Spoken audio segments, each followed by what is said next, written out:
এই মুহূৰ্তলৈ আহিছে এটি বিশেষ খবৰ। আজি আদালতত জুবিন গাৰ্গৰ মৃত্যুৰ ঘটনাৰ গুৰুত্বপূৰ্ণ শুনানি। আজি জামিন পাব নেকি অমৃতপ্ৰভা আৰু জুবিনৰ দেহৰক্ষী নন্দেশ্বৰ পৰেছে। জুবিন ঘটনাৰ 3 অভিযুক্তৰ জামিনৰ ৰায় দিব আদালতে। আজি কামৰূপ মহানগৰ জিলা সত্ৰ ন্যায়াধীশৰ আদালতে দিব ৰায়। আজি মুকলি আকাশৰ তললৈ আহিব নেকি অমৃতপ্ৰভা।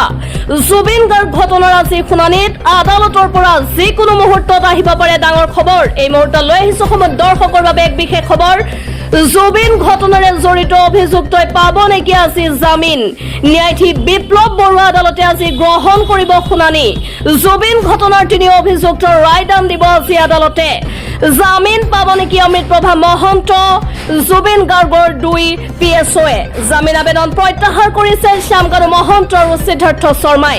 গোচৰ উন্নতিকৰণ আৰু ব্যক্তিগত কাৰণ দৰ্শাই জামিন আবেদন প্ৰত্যাহাৰ 2 অভিযুক্তৰ।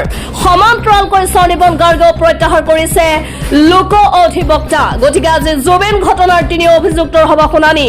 এই মুহূৰ্তৰ এক গুৰুত্বপূৰ্ণ খবৰ লৈ আহিছো দৰ্শকৰ বাবে। আজি জামিন পাব নেকি অমৃতপ্ৰভা আৰু জুবিন গাৰ্গৰ 2 দেহৰক্ষীয়ে। জুবিন ঘটনাৰ 3 অভিযুক্তৰ জামিনৰ ৰায় দিব আদালতে। আজি কামৰূপ মহানগৰ জিলা সত্ৰ ন্যায়াধীশৰ আদালতে দিব ৰায়। আজি মুকলি আকাশৰ তললৈ আহিব নেকি অমৃতপ্ৰভা মহন্ত। জুবিন গাৰ্গ ঘটনাৰ আজি শুনানিত আদালতৰ পৰা যিকোনো মুহূৰ্তত আহিব পাৰে ডাঙৰ খবৰ। জুবিন ঘটনাৰে জড়িত অভিযুক্তই পাব নেকি জামিন।